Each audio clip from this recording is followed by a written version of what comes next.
यहां रमण तब तक संभव नहीं है, रटन तब तक संभव नहीं है, और मानसिक रूप से जब तक संभव नहीं है जब तक नाम, उस नाम से वह जीह, छोटी जिह्वा, मध्यमा वाक जब तक जागृत नहीं होगी तब तक ये तीनों क्रियाएं ठीक से नहीं बन पाएंगी। न तो राम राम में रमण हो पाएगा। रमण सामान्य चीज नहीं है।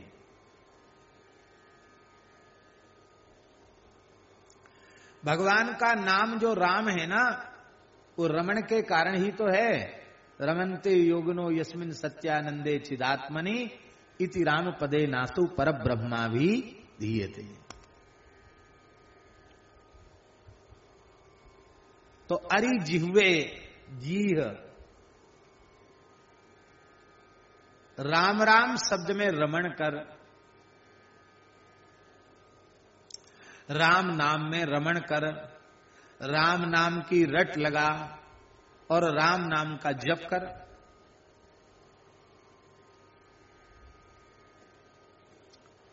जब तक भाव राज्य नहीं होगा, प्रेम पूर्ण भावपूर्ण अंतःकरण की अवस्था नहीं होगी, तब तक रमण नहीं होगा। ध्यान में आई बात। शरीर संसार का होश जब तक है तब तक रमण नहीं होगा।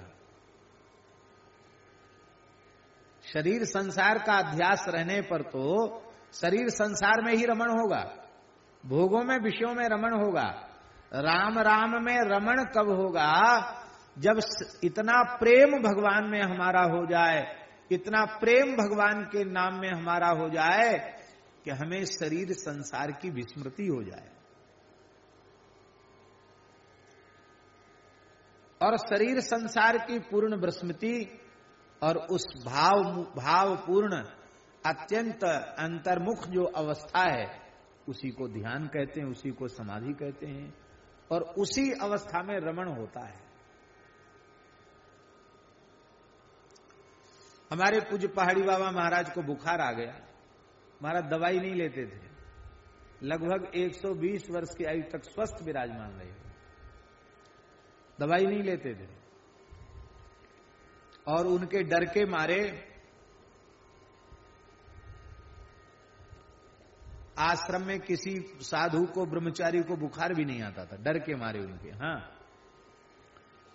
क्योंकि पता चल जाए कि उसको बुखार है तो वो तो अपने जैसे ही सबको समझते थे। कहते थे आंख को बंधन, ताप को लंघन। बुखार आ गया तो इसका खाना पीना बंद कर दो, भोजन बंद करो, इसको खाली गर्म पानी पिलाओ, अपने आप ठीक हो जाएगा। तो लोग डर के मारे कि हमारा प्रसाद बंद न हो जाए, तो बुखार भी रहता तो भी ऊपर से कंबल ओढ़ के बैठ जाते। बुखार में नहीं बिल्कुल नहीं है, ठीक है हम, कहीं भोजन बंद ना हो जाए, इस डर के मारे लोग पाले थे। विलक्षण महापुरुष। तो तेज बुखार था, हमारे पास सूचना पहुंची तो गुरुदेव भक्तमाली जी ने कहा कि जाओ देख के आओ महाराज जी को। गए हम, महाराज जी बहुत तेज बुखार है, दवाई लेते नहीं। तो महाराज जी ने संजीवनी बट्टी, एक आयुर्वेद में आती है संजीवनी बट्टी, वो दी। बोले ये बहुत बढ़िया है, भगवान भजनाश्रम की एक वैद्य थे, भगवान भजनाश्रम के, बोले उन वैद्य जी की बनाई हुई है ये, अपने हाथ से बड़ी पवित्रता से, उसमें कोई ऐसी चीज नहीं जो महाराज जी न खा सकें। तो मैंने आग्रह किया, महाराज जी गोमूत्र की भावना देख के बनाई, ये बहुत अच्छी है। वो दवा नाम से कोई चीज लेते नहीं थे। बोले बस हो गया, नहीं लेंगे, जाओ चले जाओ। हमने कहा महाराज जी बहुत तेज बुखार है, हम आपके पास लेट जाएं। हमारा नियम है, हम किसी को पास में नहीं रखते, अकेले रहते हैं। पर तुम्हारा ज्यादा मन है तो आए हो तो थोड़ी सेवा कर दो। क्या गया, हमको उठा के बिठा दो। तो लेटे थे, खूब तेज बुखार था, उठा के बिठा दिया, ऊपर से कपड़ा उठा दिया। महाराज जी बस आसन बांधकर बैठ गए और बोले अब चले जाओ यहां से, सवेरे आना। कितने बजे? बोले 6 बजे तक आ जाना। वहां एक बंगाली संत रहते थे, गौर बाबा, उनको मैंने कहा कि रात को थोड़ा महाराज जी को देखते रहना कि बुखार बहुत तेज है। तो सवेरे हम 6 बजे के लगभग पहुंचे और हमने उनसे पूछा महाराज जी कैसे, तो बंगाली थे, हिंदी ऐसी अट्टपट्ट बोलते थे, बंगाली हिंदी। महाराज पूरी रात सोई नहीं है, जागती रही है महाराज, ऐसे बोलते थे वो। महाराज बैठिए पूरी रात से, वो हिंदी ऐसी बोलते थे, नहीं पता चलता था क्या कैसे बोलना है। तो हम गए महाराज जी के, देखो महाराज जी जिस आसन से बिठाया था उसी आसन से बैठे थे। तो डरते डरते मैंने उनका हाथ ऐसे छुआ तो बुखार नहीं था। थोड़ी देर बाद उनको, वे अपने ध्यान से बाहर आए और ध्यान से बाहर आते ही राम राजा दुख भंजन सकल पूर्ण काम, राम राजा दुख भंजन सकल पूर्ण काम, गोविंद गोपाल गोविंद गोपाल गोविंद गोपाल, भज नारायण भज नारायण भज नारायण भज नारायण भज नारायण, राम गाओ कृष्ण गाओ सार है यही, वेदन को भेद पाओ व्यास ने कही। ऐसे कुछ बोलते थे वो वाक्य, ये बोलने लग गए। हमने कहा महाराज जी स्वास्थ्य कैसा है? बहुत आनंद है। बोले भगवान जब विशेष कृपा करते तब शरीर में रोग आता है। देखो अन्न तो हम खाते नहीं है, फलाहार करते हैं थोड़ा सा दूध, और फलाहार भी ऐसे नहीं करते थे, कूटू और ये सिंघाड़ा ये सब नहीं खाते थे। ठाकुर जी को मंदिर में जो भोग लगता उसमें से साग ले लेते थे, इतनी सी बस, यही उनका फलाहार था। और शाम को 1.5 पाव दूध, बस इतना ही आहार था, इससे ज्यादा कुछ नहीं लेते। ले रोज दिन में फलाहार ले लेते थे, शाम को दूध ले लेते थे। बुखार आ गया तो दिन में कुछ खाया नहीं, भगवान की बड़ी कृपा हो गई, व्रत हो गया, उपवास हो गया। और बोले तुम रात्रि को हमको बिठा के गए, आहा हा क्या कहना, पूरी रात ऐसा राम नाम में रमण हुआ है, ऐसा आनंद मिला है, आहा हा कह के बस उनके आंख से आंसू बहने लग गया। बहुत आनंद मिला है, बुखार का बुखार चला गया और पूरी रात राम राम हुआ। ये है रमण। अब वो भीतर चले गए तो राम के भगवान नाम में रमण होने लग गया, तो शरीर की स्थिति का होश ही उनको नहीं रहा और बुखार भी चला गया। और बोले भगवान कृपा करते तब बीमारी आती है, स्वस्थ हो गए। राम नाम में रमण करना, रमण करना जिसको आ जाएगा, किसी भी काल में, किसी भी अवस्था में, किसी भी परिस्थिति में उसे भगवान की विस्मृति नहीं होगी, उसे निरंतर भगवान की स्मृति बनी रहेगी। हम लोगों की समस्या है कि भगवान की बारंबार विस्मृति हो जाती है, पर सुनकर आश्चर्य होता है, ऐसी भी समस्या वाले महापुरुष इस देश में प्रकट भये।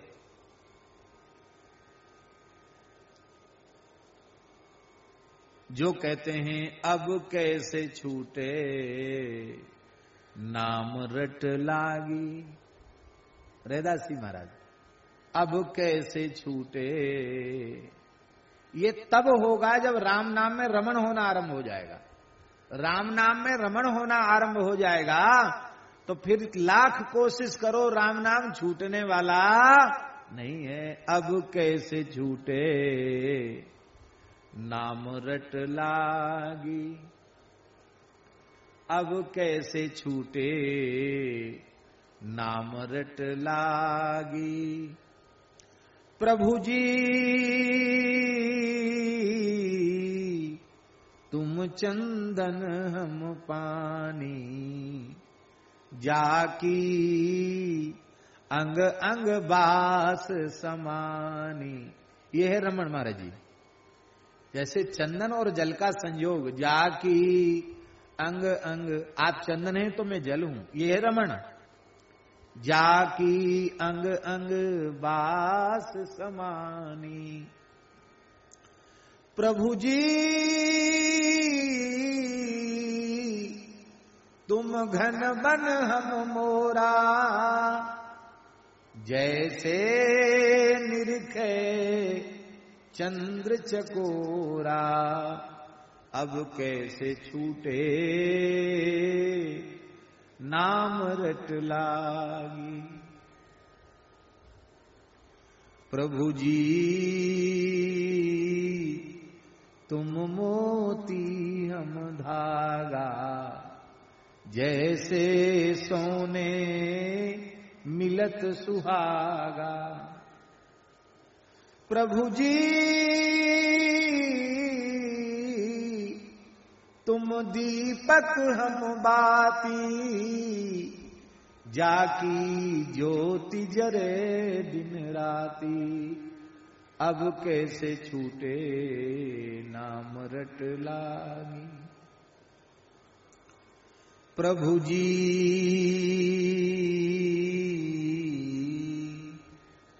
तुम स्वामी हम दासा, ऐसी भगति करे रे दासा, ऐसी भगति करे रे दासा।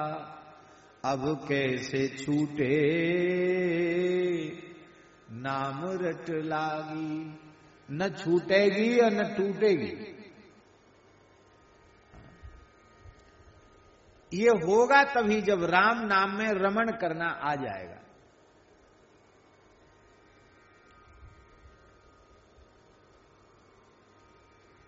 एक पद में रैदासी ने बड़ी प्यारी बात कही है। एक पद में रैदासी कहते हैं कि हे भगवान,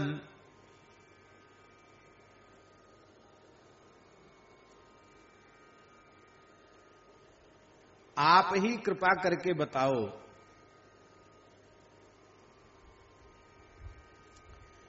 कि मैं आपसे अपना संबंध न जोड़ूं तो किससे अपना संबंध जोड़ूं। बहुत प्यारा भाव है।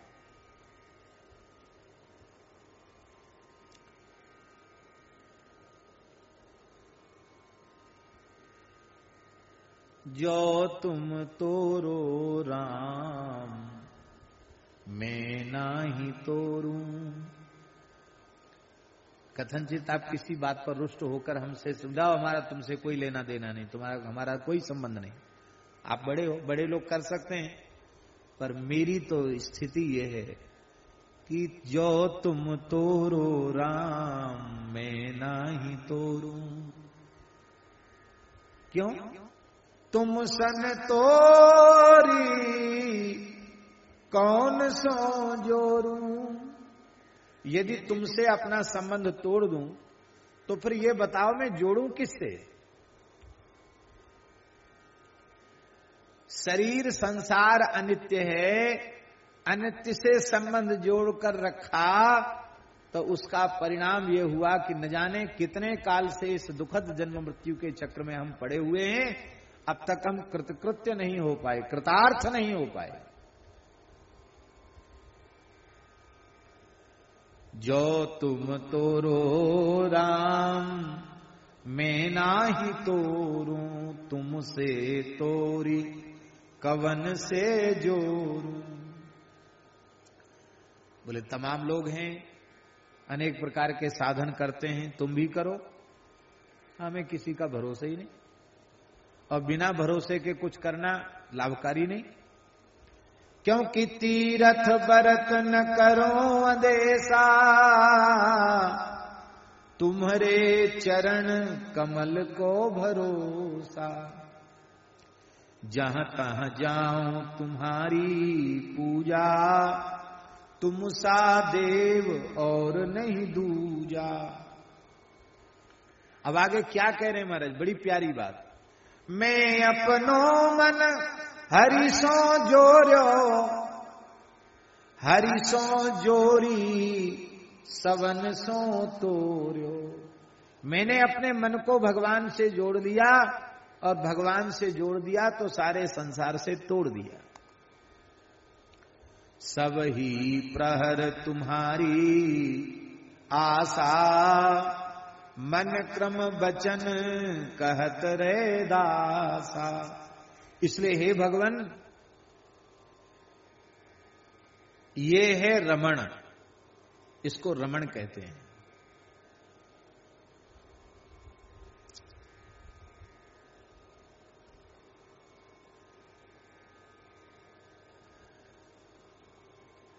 संत वाणियों में अपनी जिह्वा को बारंबार सावधान किया गया है। प्रातः स्मरण में भी एक श्लोक आता है, हे जिह्वे रससारज्ञे सर्वदा मधुर प्रिये नारायणाख्य पीयूषम पिब जिह्वे निरंतरम। प्रातः काल उठ करके अपनी जिह्वा को सावधान किया जाता है। अरे जिह्वा, तू बड़ा रस लेने वाली है, रस सार का अनुभव करने वाली है, पर वस्तुतः जिन पदार्थों में खट्टे मीठे चरपरे व्यंजनों में तू स्वाद का रस का अनुभव करती है, वे इतने स्वादिष्ट कहां हैं। तुझे वस्तुतः अभी अमृत का परिचय प्राप्त नहीं हुआ है। नारायणाख्य पीयूषम पिब जिह्वे निरंतरम। भगवान नाम का जो पीयूष है, अमृत है, इस अमृत का निरंतर पान करो। क्योंकि जिह्वा जो है ना, समस्त इंद्रियों में सबसे प्रधान यदि कोई इंद्रिय है तो वो जिह्वा है। श्रीमद् भागवत के 11 स्कंद में जहां अवधूत श्रोमणी दत्तात्रेय भगवान का यदु जी के साथ संवाद है, वहां तो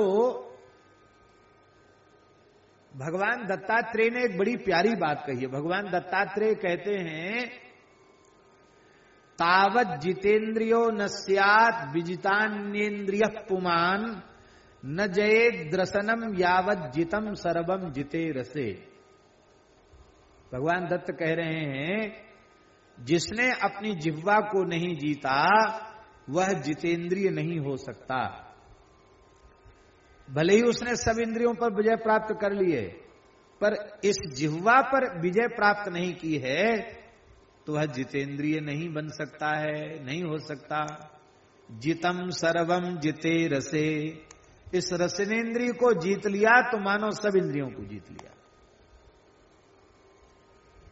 सत्य बोलना, कम बोलना, सारयुक्त बोलना, मीठा बोलना, ये भी जिह्वा को जीतना। हमारा नहीं तो लोग खूब कठोर से कठोर बात बोल देते हैं, फिर कहते हैं हमारा भीतर से ऐसा भाव नहीं था। भैया भीतर कौन तेरे भीतर घुस के देख के आया कि तेरे भीतर क्या भाव था क्या नहीं था।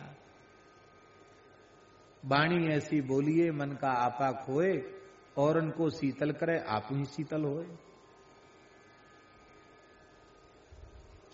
ये भी जिह्वा को जीतना है। बड़े बड़े लोग भी कई बार जिह्वा को नहीं जीत पाते।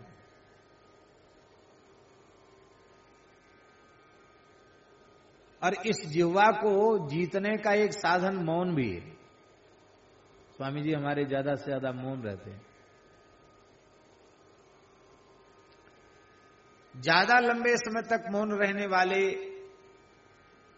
वे धीरे धीरे उनकी वृत्ति भी मौन होने लग जाती है। वृत्ति भी एकदम मौन होने लग जाती है। वृत्ति का मौन होना बहुत ऊंचा। वृत्ति का मौन होना ही मौन होना है।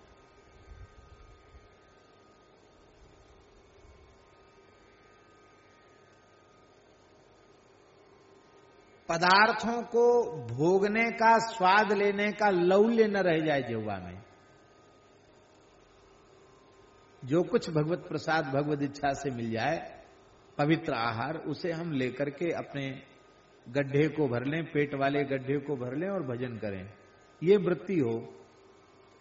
खट्टे मीठे चरपरे पदार्थ खाने की वृत्ति न हो। वृंदावन में एक महापुरुष थे, आपने खूब नाम सुना होगा उनका, पंडित बाबा श्री रामकृष्ण दास जी महाराज। ब्रज के महान सिद्ध पुरुष थे पंडित बाबा श्री रामकृष्ण दास जी महाराज। उनका जीवन चरित्र पढ़ने योग्य है। पूरे 84 कोस ब्रज के ब्रजवासी उनमें श्रद्धा रखते थे। आज भी पंडित बाबा की तिथि आती तो ब्रजवासी घर घर में खिचड़ी बनाते पंडित बाबा के नाम से। आज भी चारों संप्रदाय के, और चारों संप्रदाय वैष्णव ही नहीं, सभी आस्तिक संप्रदायों के साधक उनके पास जिज्ञासा लेकर आते थे और जो जिस परंपरा का होता था उसी परंपरा के अनुरूप साधन बताकर वे उसे साधन में लगा देते थे। भगवत साक्षात्कार तो उनको 5 वर्ष की आयु में हो गया था पंडित बाबा को। तो जो साधक उनके पास भजन में आता उसको कहते, भजन के लिए आता उसको कहते कि मधुकरी मांगो और भजन करो। मधुकरी कितने बजे? तो वैसे तो वो सूर्यास्त के बाद मधुकरी मांगने जाते थे। दिन भर कुछ नहीं खाना, सूर्यास्त के बाद मधुकरी मांगना। अब मधुकरिया भी कई बार सिल्लोड़ी रख लेते हैं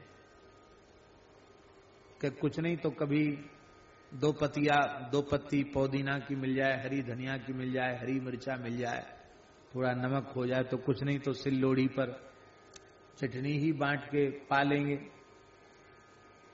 पर संग्रह के नाम पर किसी के पास सिल्लोड़ी होती तो बाबा उससे बात नहीं करते थे कि तुम्हारी जिह्वा अभी चटर मटर खाने को मांग रही है, तुम भजन क्या करोगे?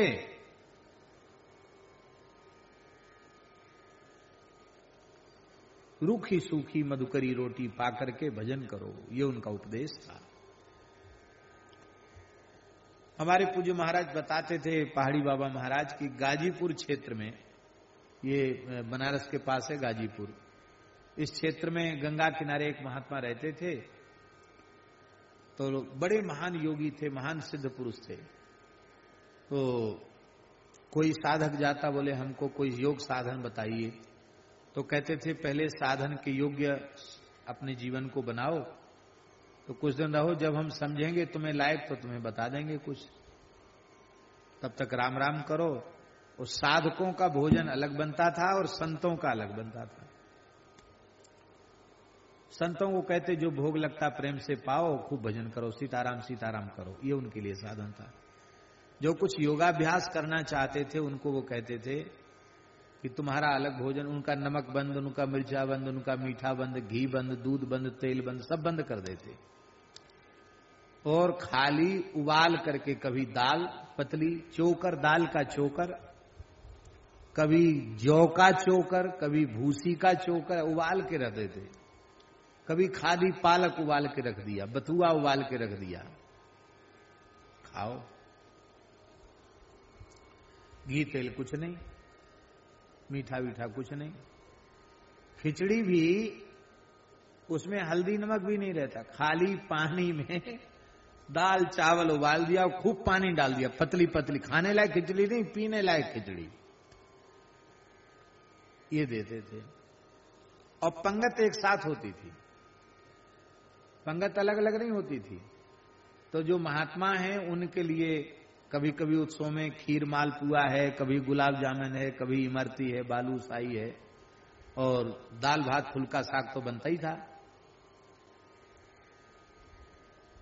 और उसी पंगत में ठीक उनके सामने जो साधक बैठते थे उनको वो पतली दाल या पतली खिचड़ी या अलोनिया ऐसे ही उबाली हुई पत्ती साग, वो अब वो 4 महीने 6 महीने 8 महीना साल भर वही खिलाते रहते। अब किसी का मन नहीं माना और वो धीरे से खिसक के उस पंगत को छोड़ के और वो साधुओं वाली पंगत में बैठ गया जहां चकाचक चल रहा है। तो बाबा की नजर पड़ जाती, फिर कहते अब तुम योगाभ्यास के योग्य नहीं हो, तुम राम राम करो, ऐसी अपने शरीर से सेवा करो, राम राम करो, तुम्हारे लिए यही मार्ग ठीक है। और नाद योग, हठ योग, राजयोग, लय योग, मंत्र योग, क्रिया योग, ये सब के अधिकारी तुम नहीं हो, खाओ पियो मस्त रहो, ऐसा कहते। तो पहला ही प्रश्न पत्र इतना कठोर होता था खाने पीने का कि धीरे धीरे लोग कहते महाराज जी हमको तो दूसरा कोई साधन बता दो, हम अब ये नहीं कर पाए, इतने दिन तक ये खाते खाते हम तो परेशान हो गए, अब इच्छा नहीं खाने की। जिह्वा सबसे दुष्ट इंद्रिय है। सारी इंद्रियों में विषय सेवन की वृत्ति और शक्ति ये जिह्वा से ही जाती है, जिह्वा से ही जगती है। यहां से खाना पीना बंद कर दो, धीरे धीरे सब इंद्रियां अपना काम करना बंद कर देती हैं।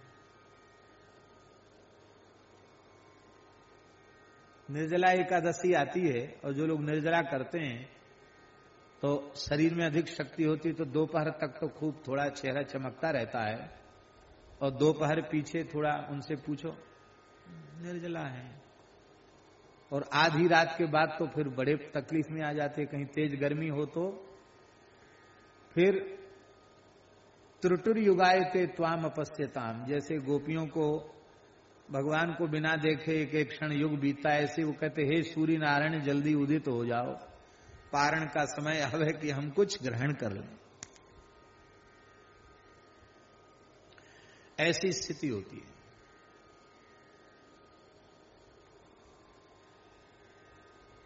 तो इसलिए तो उस समय इंद्रियों में बोलने की इच्छा नहीं होती है, देखने की सुनने की इच्छा नहीं होती है, भूख प्यास के कारण। तो एक दिन के जिह्वा के संयम से खाना पीना बंद कर दिया तो सब इंद्रियां उथल पुथल बंद कर देती हैं। जिसने अपनी जिह्वा का पूर्ण संयम कर लिया उसकी इंद्रियां तो अपने आप समाहित हो जाएंगी, शांत हो जाएंगी। तो इसलिए बार बार जिह्वा को सावधान किया गया। जिह्वा को जीत लिया तो सब इंद्रियों को उसने जीत लिया।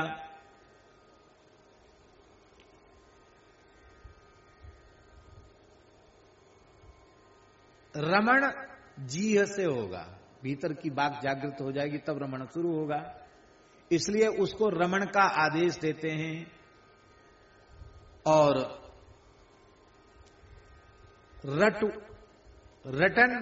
रटन कब होगा?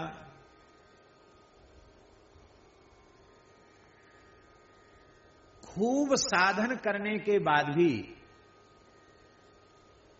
कई बार हम अपनी देहात्म बुद्धि का त्याग नहीं कर पाते हैं।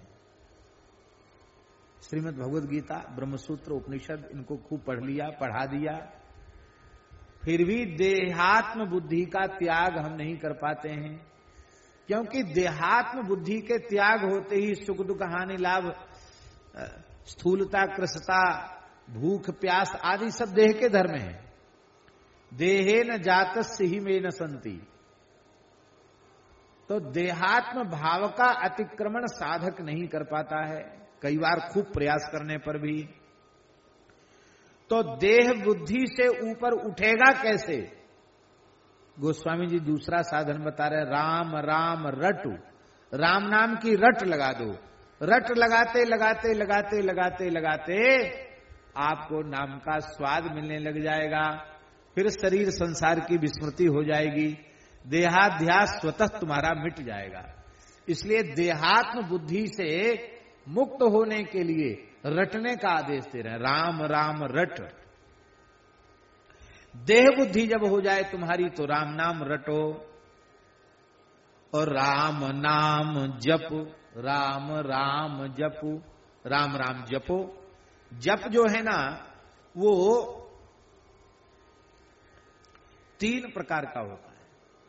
एक मानसिक जप होता है, एक उपांशु जप होता है, एक वाचिक भी होता है। क्रमशः उत्तरोत्तर श्रेष्ठ है। वाचिक जप से उपांशु जप श्रेष्ठ है और उपांशु जप से मानसिक जप श्रेष्ठ है। वाचिक का अर्थ स्पष्ट बोलना नहीं है, वहां वाचिक का अर्थ है कि इतना मंत्र स्वर में उच्चारण हो कि मंत्र जापक ही मंत्र का स्वर समझ पावे, दूसरा न समझ पावे, उसको कहते वाचिक। और कोई शब्द मुंह से न निकले, भीतर जिह्वा हिले, थोड़े थोड़े होठ हिले, इस जप को कहते हैं उपांशु। और जिह्वा होठ बिल्कुल कुछ भी न हिले, केवल मन से उसका मंत्र का, मंत्रार्थ का, मंत्र के ऋषि का, मंत्र के चंद्र का, मंत्र के प्रतिपाद्य देवता का, इन सबका भाव पूर्वक स्मरण करते हुए मन से ही मंत्र का अनुसंधान हो, उसको मानसिक जप कहते हैं। अर्थात मन वाणी क्रिया से तुम राम नाम का जप करो।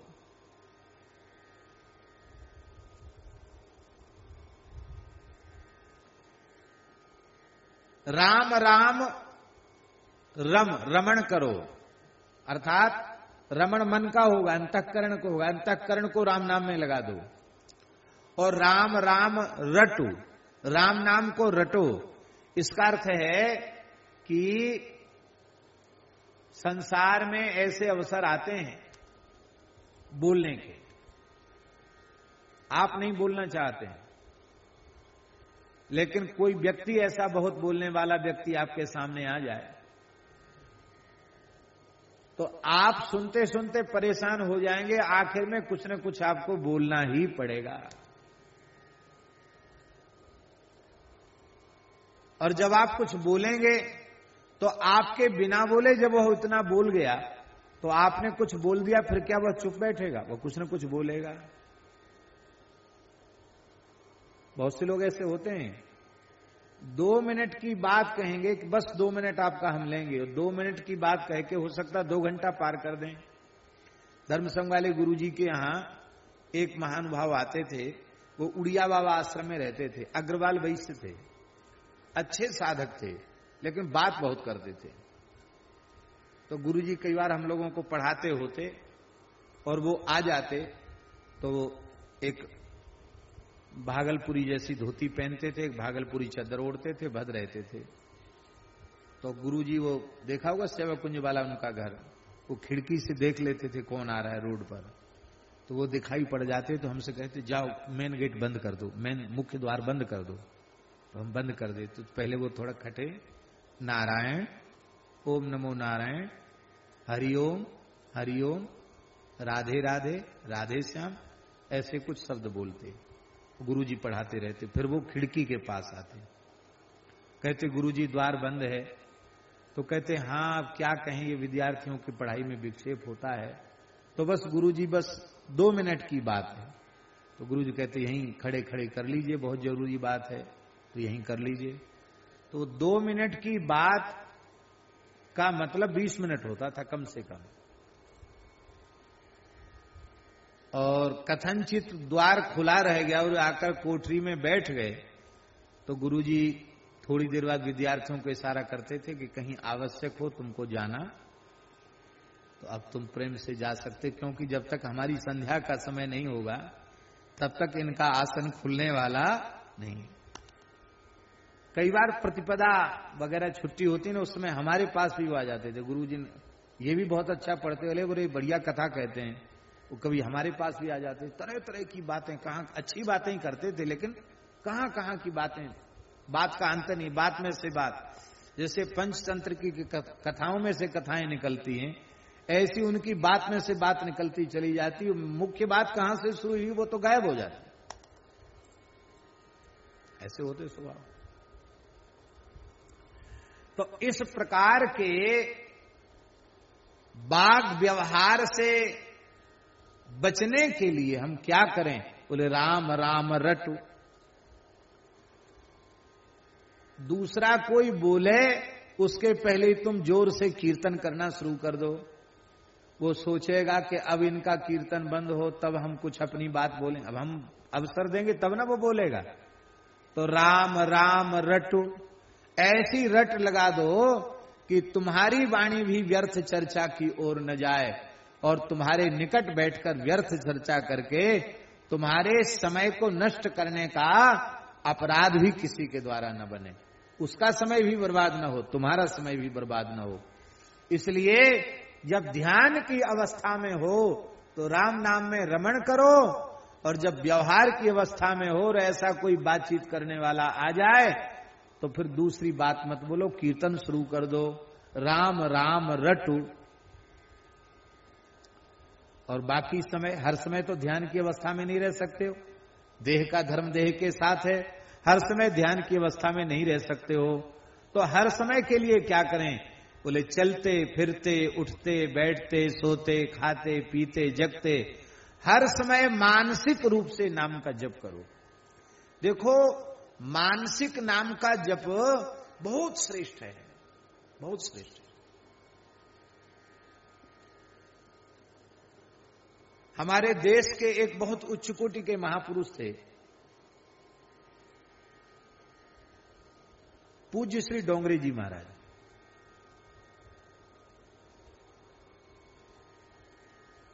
निरंतर जप चलता था उनका, निरंतर जप चलता था। और हमने प्रामाणिक संतों से सुना है कि डोंगरे जी की ऐसी अवस्था हो चुकी थी कि सोते जगते भी बिना माला के भी निरंतर उनके नाम चलता रहता था, भगवान नाम की कभी विस्मृति नहीं होती थी। दूसरे महापुरुष धर्मसंघ वाले गुरुजी बताते थे कि पूज्य स्वामी करपात्री जी महाराज भी निरंतर नाम जप करते थे। जिस समय वे नरवर पाठशाला में कुछ काल रह करके उन्होंने अध्ययन किया, गंगा किनारे नरवर में, गायत्री के परम उपासक श्री जीवन दत्त ब्रह्मचारी जी की सन्निधि में, तो जिस समय वे जीवन दत्त ब्रह्मचारी जी की सन्निधि में रहकर कुछ पढ़ते थे तो केवल गुरुजनों से शास्त्रों को सुन लेते थे, बाकी निरंतर उनका नाम जप चलता था। तो गुरु धर्मसंघ वाले गुरुजी ने कहा कि स्वामी जी की ऐसी विलक्षण अवस्था थी कि सोते सोते भी उनको भगवत स्मृति बनी रहती थी, नाम उनका चलता रहता था। और मैं गुरुजी से पूछा कौन सा नाम चलता था, तो गुरुजी ने एक बात बताई। बोले एक विद्वान ने पूछा उनसे, काशी की बात है, कृपात्री जी से, कि महाराज आपके प्रवचन में यह अनुमान लगा पाना कठिन होता है कि आपका इष्ट कौन है, क्योंकि जब आप वृंदावन की कोई चर्चा करने लग जाते हैं, चाहे वृंदावन महिमामृत हो या राधा सुधा निधि हो, तो आपसे लगता है कि राधा रानी के ही आप अनन्य भक्त हैं, कृष्ण के अनन्य भक्त हैं। भागवत का कोई प्रसंग कहें तो, और कभी भगवान शिव का निरूपण करें तो उसी तत्व को आप विशेष रूप में गणपति तत्व कहें तो उसको भी, जो आप कहते हैं उसमें पूरा स्थित होकर के कहते हैं। अनुभव कर पाना कठिन होता कि आपकी उपासना क्या है। और कभी आप श्री विद्या के संबंध में कहें, राजराजेश्वरी त्रिपुर सुंदरी के बारे में कहें, तो लगता है कि उन्हीं के उपासक हैं। तो आपका इष्ट स्वरूप क्या है? तो स्वामी जी हंसने लगे। स्वामी जी बोले कि इष्ट बाजारू चीज नहीं कि सबको व्याख्यान करके बताया जाए कि हमारा इष्ट कौन है।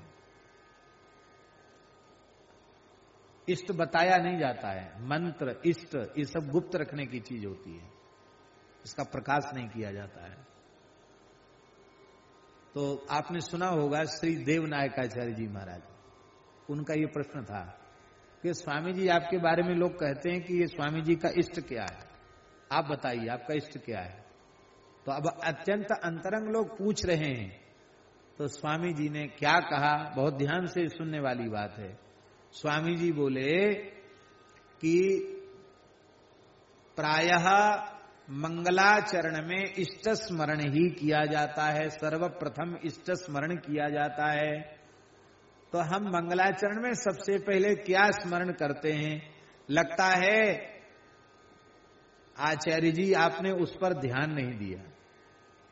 तो गुरुजी कहते थे सबको स्पष्ट हो गया कि स्वामी जी का इष्ट क्या है।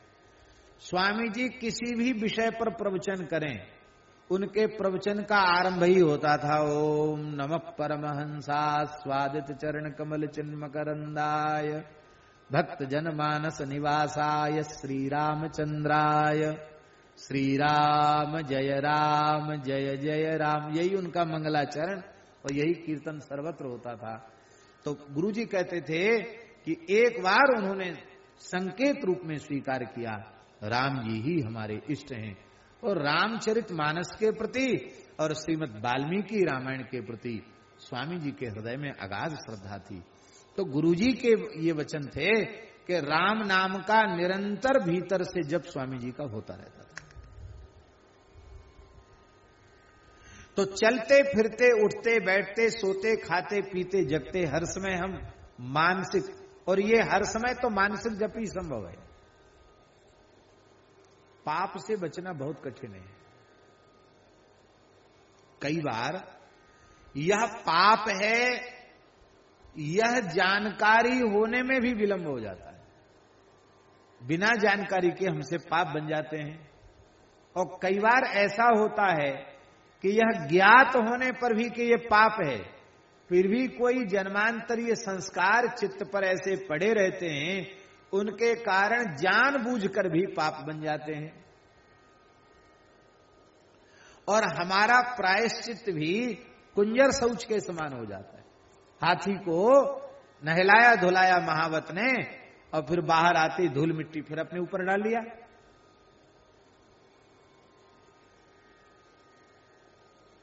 पाप से कैसे बचे, इसके संबंध में गुरुजनों ने कृपा पूर्वक बताया है। पाप की वृत्ति सबसे पहले मन में आती है, मन के बाद वाणी में आती है, वाणी के बाद फिर क्रिया रूप में परिणत होती है। पाप की वृत्ति सबसे पहले मन में आएगी, मन के बाद वाणी में आएगी, वाणी के बाद क्रिया में आएगी। इसका मतलब है हम अपने मन को सावधान कर देंगे तो आगे पाप की वृत्ति आएगी ही नहीं। मन से निरंतर नाम जप करने वालों का मन निरंतर पवित्र रहता है। उस पवित्र मन में पाप की वृत्ति के प्रवेश करने की सामर्थ्य ही नहीं होती है। और निरंतर मानसिक नाम जप से जब मन पवित्र हो जाता है, मन यहां केवल मन का बोधक नहीं है, अंतःकरण चतुष्टय का बोधक है। पूरा का पूरा अंतःकरण पवित्र हो जाता है मानसिक नाम जप से। और जब अंतःकरण पवित्र हो जाता है तो वाणी अपने आप पवित्र हो जाती है, और मन वाणी के पवित्र होने से क्रिया अपने आप पवित्र हो जाती है। इसलिए मानो 3 बार राम नाम, राम राम रमु, राम राम रटु, राम राम जपु, ये 3 बार कहकर मानो गोस्वामी जी कह रहे हैं मनवाणी क्रिया से तुम राम नाम का आश्रय लो। क्योंकि मन में जब राम नाम होगा तो वाणी में भी राम नाम आ जाएगा, फिर क्रियाकलाप में भी भगवान नाम आ जाएगा। पूज्य श्री प्रेम भिक्षु जी महाराज, श्री विश्वनाथ जी खूब परिचित होंगे, संभवतः दर्शन भी किया होगा आपने, हैं? हाँ, तो आप तो मिथिला के ही हैं, और मिथिला की ही वो दिव्य विभूति थे प्रेम भिक्षु जी महाराज। एक बार किसी ने उनसे पूछा, आप पाप किसे समझते हैं, पाप क्या है आपकी दृष्टि में? तो श्री प्रेम भिक्षु जी महाराज ने कहा, राम नाम के अतिरिक्त कुछ भी सुनना और बोलना मेरे लिए महापाप है। राम नाम के अतिरिक्त कुछ भी सुनना और बोलना मेरे लिए महापाप है। ये इस प्रकार से मन और वाणी और क्रिया से निरंतर श्री नाम का आश्रय लो।